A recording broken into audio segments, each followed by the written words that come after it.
I do appreciate you all coming. This is a special press conference. I don't think the entire time I've been speaker have we ever had a bicameral press conference. But today we are, because it is a special occasion and it is a special issue. Because 105 days ago today, I finally had gotten a meeting with the President in the Oval Office. On February 1st, I sat with the President and I said, we should work on the debt ceiling. The last thing I'd want to have happen, Mr. President, that we'd be in the last week in trying to negotiate a debt ceiling. Let's sit down in a sensible, responsible way. Because our debt has gotten too large, Mr. President. Even as Senator, you voted no on many of these debt ceilings because you said you were upset that there wasn't enough savings. I've watched far back into 2010, the chairman of Joint Chiefs, when our debt was only $14 trillion, told the American public the greatest threat to America was not China, was not Russia, it was our debt. It has more than doubled. Our debt is larger than our economy by more than 20%. If we do nothing, we will pay more in interest in the next 10 years than we paid in the last 83. If we do nothing and you follow along, and God forbid you get a Biden default, because he ignores the problem just as he ignored the border. Said, Mr. President, could we start our meetings?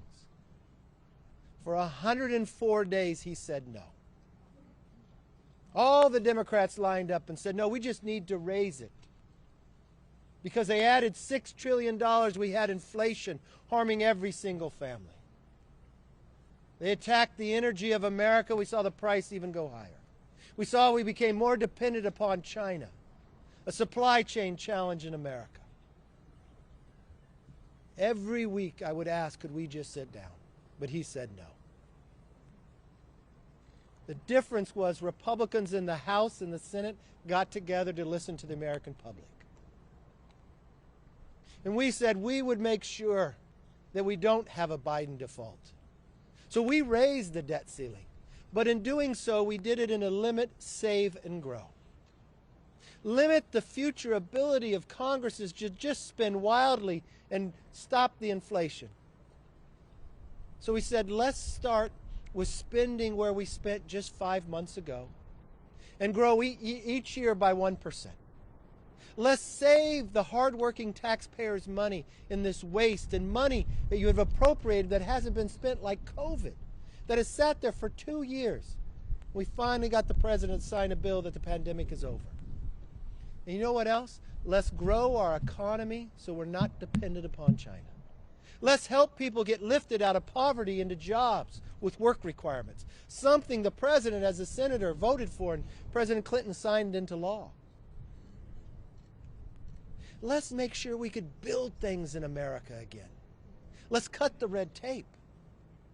Let's get some permitting reform that we know we can make America stronger and less dependent upon China. Well, we passed that bill. Had we not passed that bill, the meeting never would have taken place. Yesterday was a change. Yesterday, united with the Republicans in the House and the Republicans in the Senate, who stood up and said they would no longer go along with the idea that you would just raise a debt limit, borrow money for China to provide to people not to work. United together, we are standing with the American people. This is exactly what every household does in America, every business and every state capital has to do. A debt ceiling is the equivalent of your child having a credit card. And for the last 21 years, this child has spent all the money up to the limit, and all you have done is raise the debt ceiling. Well, now it's become a real problem because you owe more on the card than you make all year and another 20%. So is it wrong? Is it not reasonable? Before you lift it, you're responsible for paying what was spent.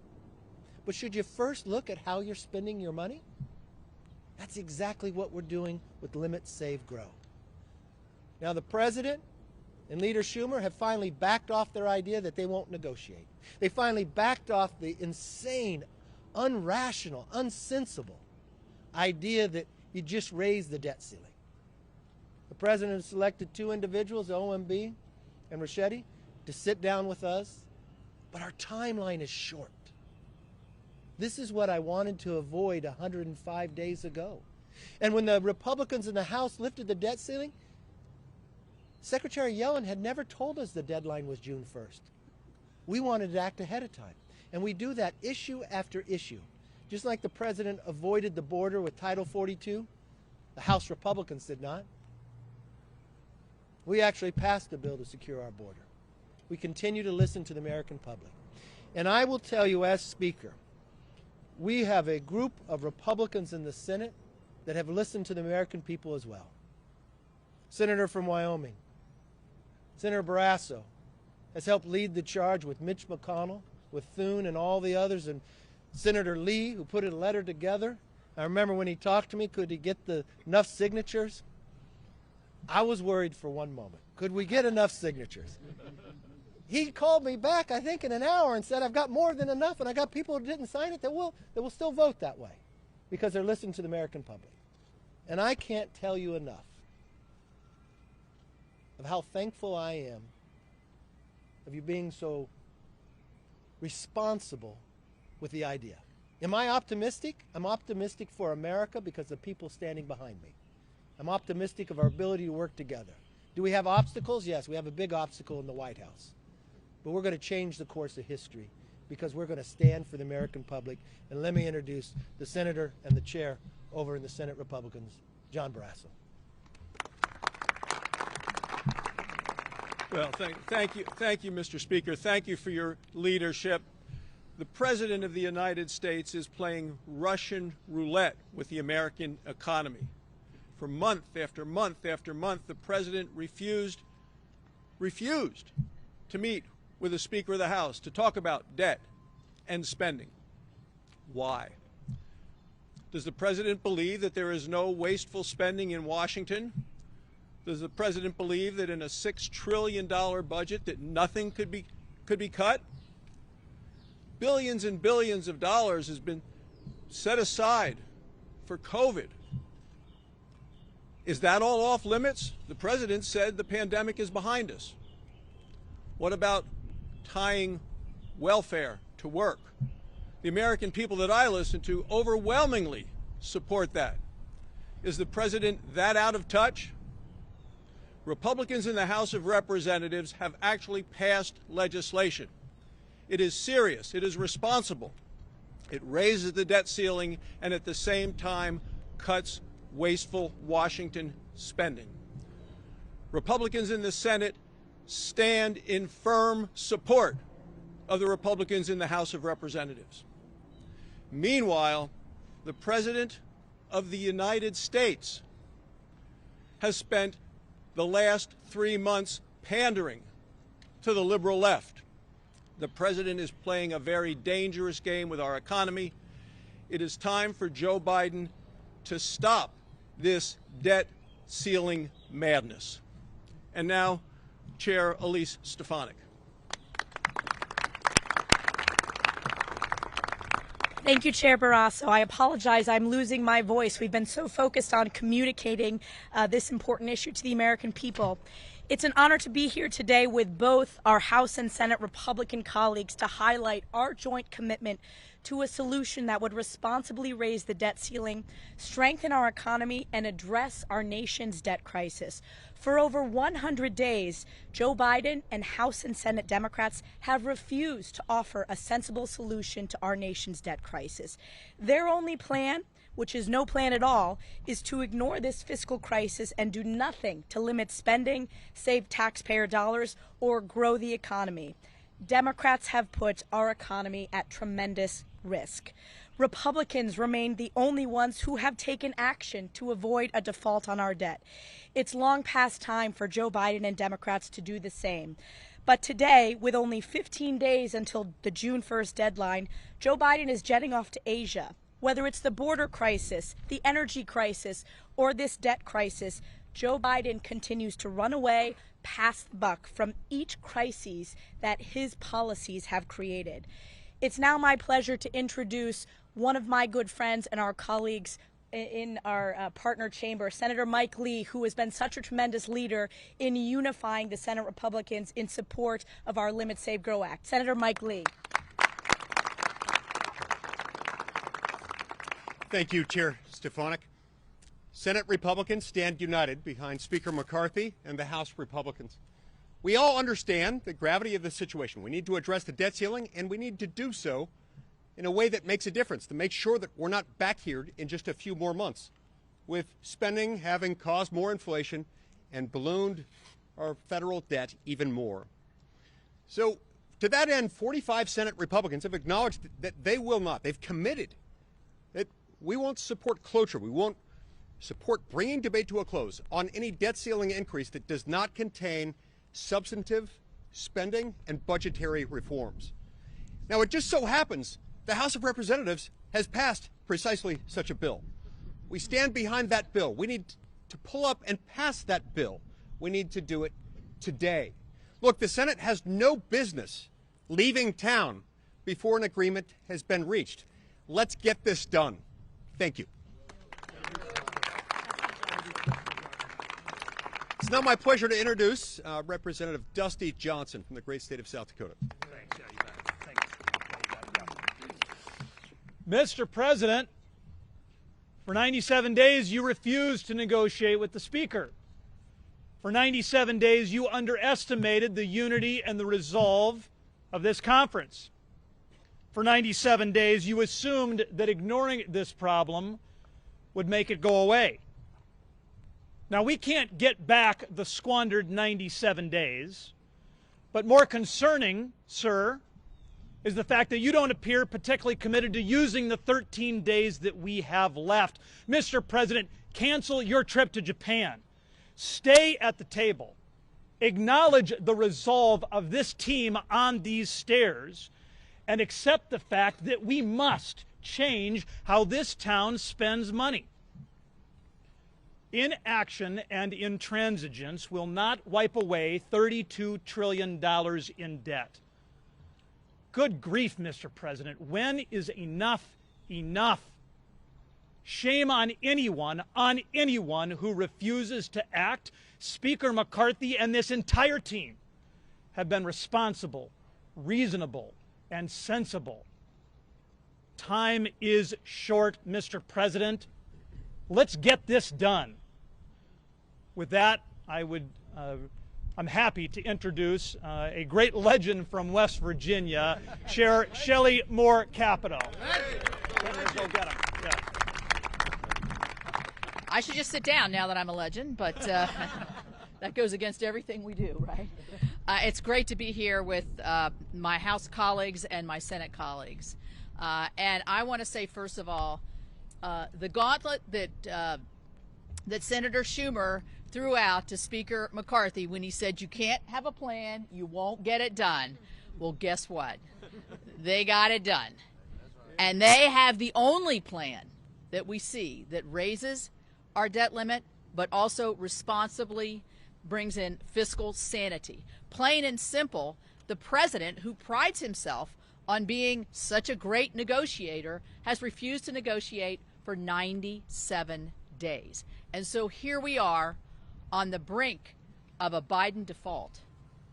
And I think we saw the helicopters going across here. And I said, I think he's leaving now to go to Japan. I'm like, stop. You know, we have an obligation here. We have an obligation to the people that we represent. We have an obligation to ourselves as responsive legislators, to do the right thing. And the right thing was to get into the room. And as Dusty said, you can't go back and find those 97 days again. But it's time now for the president to get serious, to have fiscal responsibility, fiscal sanity. And I can tell you, I know it's hard to rein in the cats on the House side. It's really hard to rein in the Republican cats on the Senate side. And we are united behind our House colleagues. They did a magnificent job of showing strength, of showing a plan, of showing a common sense, plain and simple way to answer the great challenge of the fiscal situation that we find ourselves in. So I have full confidence that the negotiators in the room are going to be able to work this out with the Speaker leading the way. And I've heard Leader McConnell say more than a few times, this is not an unusual exercise to negotiate the debt limit, to have fiscal responsibility as a part of that. We've done it many times in the past, and we have to do it this time again. And I would like to introduce Representative Chip Roy from the great state of Texas.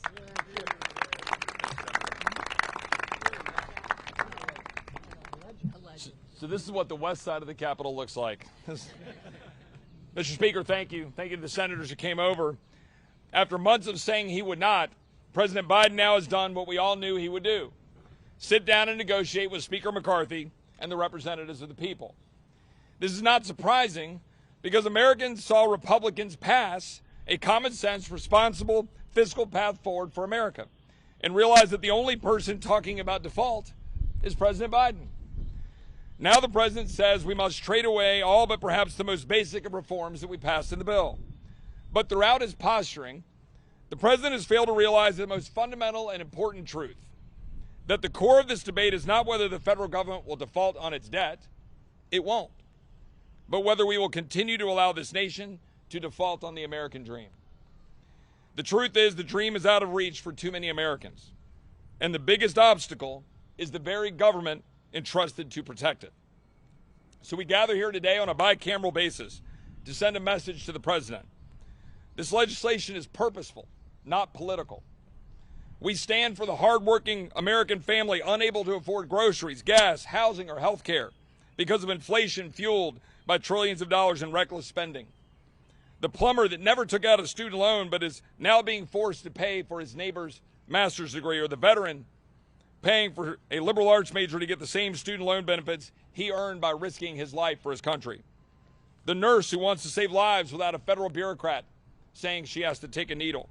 The blue-collar workers watching their way of life sacrificed to the altar of climate fetish, while billions of tax dollars of corporate tax credits go to crony subsidies in the so-called Inflation Reduction Act. The rancher in Texas putting diesel in his truck but forced to subsidize a tech worker making six figures to buy a Tesla hundreds of miles away. Minority and poor taxpayers trying to make ends meet that an expanded IRS audits 3 to 5 times more than other Americans. We're standing up for the Americans who simply want their country back. And all they ask is that we stop recklessly spending money we do not have, racking up debt, weakening the dollar, driving up inflation, all to fund the very bureaucracy weaponized against their way of life, as we saw yesterday unfold regarding the FBI. We passed the Limit, Save, Grow Act to do just that, to shrink Washington and grow America. We did our job. Now it's time for the president to do his. Mr. Speaker. Well done, Chip.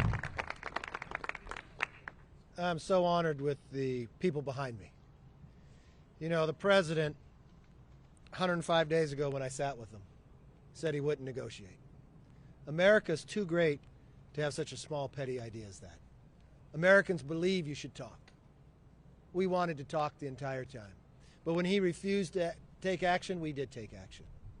We took action for the American public. You know, I watched Elise come up here and talk. Her throat's a little sore. She's been talking a lot, but she's a new mom. It's her first Mother's Day. I don't know if you've ever met Sam, happiest guy you've ever seen. But you know what? When Sam was born, he was handed a bill for $94,000. $94,000 to every new child born in America. That's the legacy that's being left. But we decided enough is enough. We actually want to give them a future, give them an opportunity, give them the ability to go further than the generation before them. And this is the moment in time to make that stand. The only question is whether we have a Biden default or not. It's the president himself. We passed something reasonable and sensible. All we say is let's spend what we were spending 5 months ago. Let's save, and the money that we have appropriated that hasn't been spent for 2 months, let's bring it back to the hardworking taxpayer. Let's put some caps on what the future Congresses can spend. Let them spend more, but only grow by 1%. And let's unshackle what holds the greatness of this nation back to build. Let's cut the red tape to have that permitting reform. And you know what? Let's help those that need a challenge to take them from poverty to a job. We've known it works. We've seen it work before. Let's not settle for what we have today. Inflation, dependency on China, runaway spending. Let's know what America can be and let's achieve it. With that, let's take some questions. Yes, sir. So while Republicans have proposed this plan to the president, you still have Democrats who are still trying to put certain different plans for federal spending. Looking at things like FMLA, they're still trying to put that on the table. Is there still an avenue that Republicans would entertain those federal programs, or is that something that's completely off limits? Look, the way the founders created this government, which is so amazing, the House passes the bill, the Senate could pass a bill, and then we could go to conference. Unfortunately, the Senate under Schumer, the only thing I think they've passed, what I've noticed is March is Maine maple syrup month. I don't know if they want that in the bill or not, but I would entertain that. There's nothing to go to conference with a Democrat idea. And the sad part, when I sit with the Democrats, their ideas are old. You know what they think? We should just tax more. But anyone who would look at what's going on, if you look at the 50-year average of what comes in from the taxpayer of America, normally we bring in 17% of our GDP. Right now we're bringing almost 20%. Do you know how many times in modern history that has ever happened? That much? Only 2 times, in 1944 and 2000. But if you look at how much this government is spending, on a 50-year average, we usually spend 21% of GDP. He's at 23.6 going to 25. It is not a revenue problem. It is a spending problem.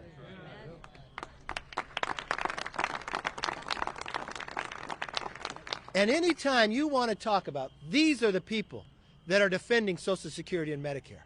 Because the Congressional Budget Office says if we go the course that President Biden wants us to go today, 3 trust funds go insolvent in the next 10 years. Never in the history of America have we ever seen a 10-year window like that. Social Security, Medicare, and the Highway Trust Fund. Do you know what happens then? They automatically get cut by more than 20%. Mr. President, stop hiding. Stop traveling somewhere else. America wants an American president focused on American problems, finding American solutions. We have them here for you. Yes, ma'am.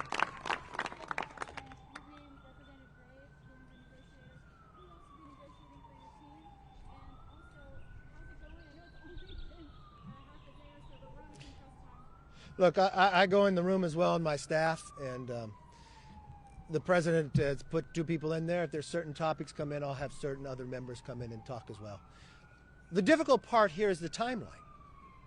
We didn't act based upon what Yellen said, because she says this was months later. We acted because we never wanted to be here. This is the worst way to govern. And I hope the American people see that the Republicans in the House do not ignore problems. The Republicans in the Senate want to take it up, but Schumer won't allow it. We take action and find solutions, and that's the way we want to govern. Yes, ma'am.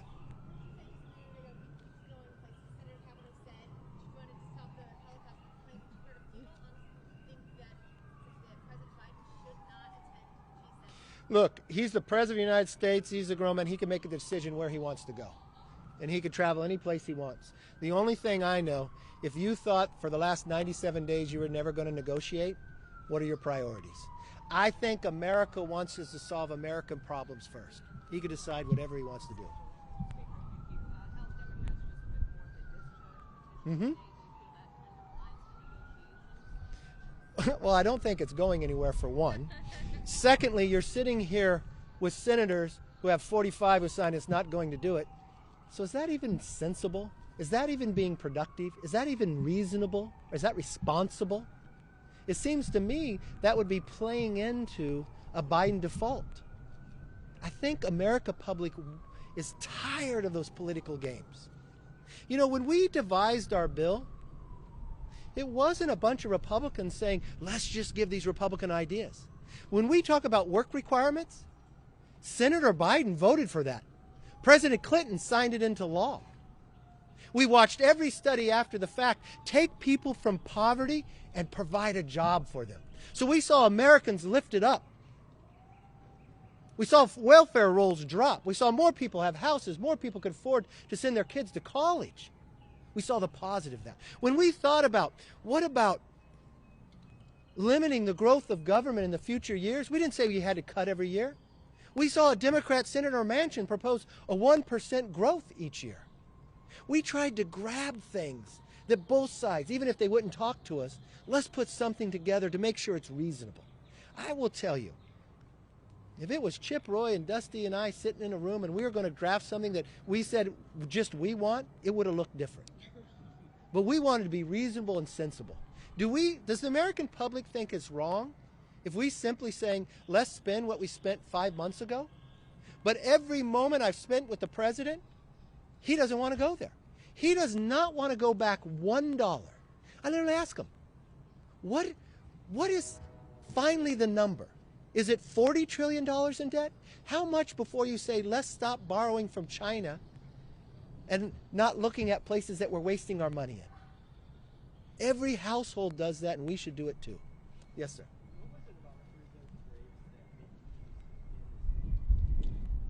Well, I've watched Congressman Graves. He's been appointed to our leadership table, and he's worked with all the different groups, and he's really been the individual that helped bring people together in crafting the bill itself of Limit, Save, Grow. So he has a clear understanding of where members are.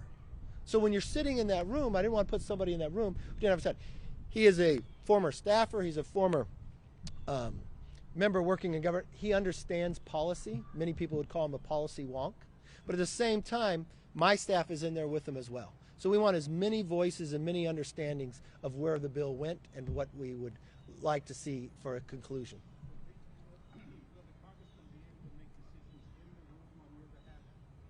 Yeah, we talk very frequently. I go in the room as well. So I think if the administration can make decisions with the president out there, we'll be okay. Yes, sir. When and if there does end up being a deal between your team and the White House, what do you think is the most likely, or what would you prefer, having the bill move through the Senate first or the House first? Look, what happens now is, with Schumer and the president saying all along, I won't negotiate the debt ceiling, they have to be separate, you don't have the time to play those political games anymore. It takes so many days to get through the Senate, so many days through the House. We have a 72-hour rule, which I'm not going to break. I think the American public and all the members should have 72 hours to read what we end up with, if we're able to end up with it. I think the House should go first, and we can send it to the Senate. I know that the Senate, I guess, is out of session, but I'm sure they'll come back. Yes, sir. President Biden just said he's confident the bill will get paid, but he also said on work requirements he'd accept not anything of any consequence.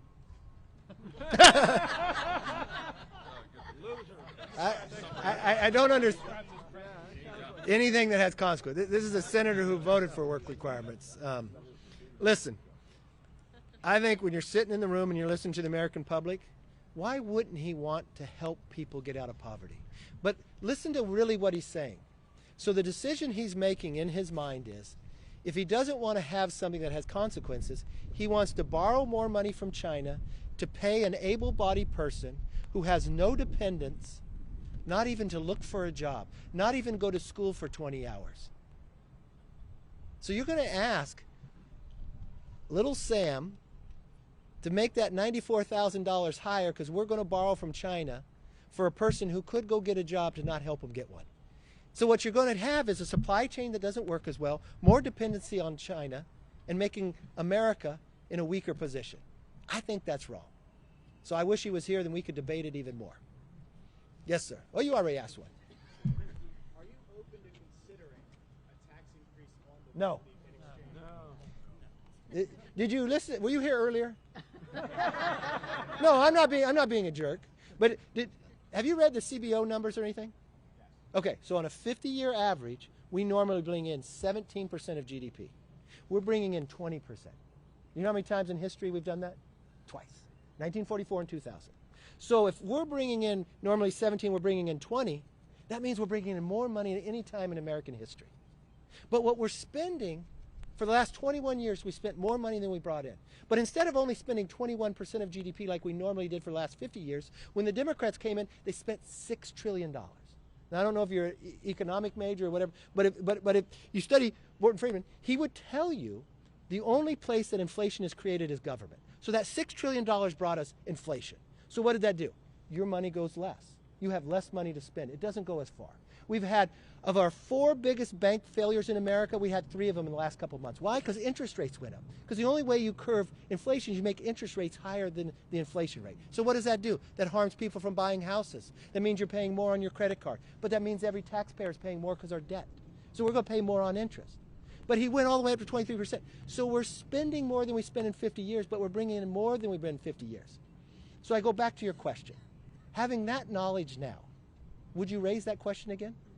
Yeah, but would that be a way to No. some of the provisions? No, it's very clear. You know what I told the president 105 days ago when I sat in the Oval Office?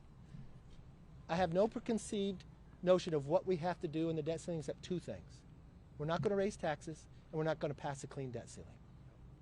But we have to spend less than we spent the last year. So let's sit down and talk about that. But he decided, no, I shouldn't negotiate with somebody. I'm just going to do what I want to do, my way or the highway. That's not the way our government is designed to work. It's not the way business works. It's not the way your household works. And it's not going to work here either. Yes, ma'am. Speaker, at the beginning of the week, the White House came out sounding positive about progress being made. You ended up responding that you felt like you were very far apart. I'm curious if you can put now in terms of numbers and having a deal, one, talks falling apart. On that scale, how close are you to having a deal? Look, I don't know on a scale. I'm not going to scale you. But I'll tell you this. Earlier in the week, all the way through this, I just want to be honest with the American public. I went to Wall Street more than a month ago to warn them we're not meeting. It's a problem. I went to you day in and day out, and you made fun of me. You're saying, oh, you just want to have a meeting. No, I didn't want to be here at this moment, at this time. Then we passed our own bill. We never would have had a meeting had we not raised the debt ceiling ourselves. We put an idea of how to do it. The only thing I'm more optimistic about, he finally agreed to something that every other time we've been able to solve a problem has worked. The structure of negotiations. But now we're along such a short timeline, it makes it almost harder. But if there's one thing you know from me, I never give up. I have the grit, the perseverance, and we're going to get it done. Thank you all very much.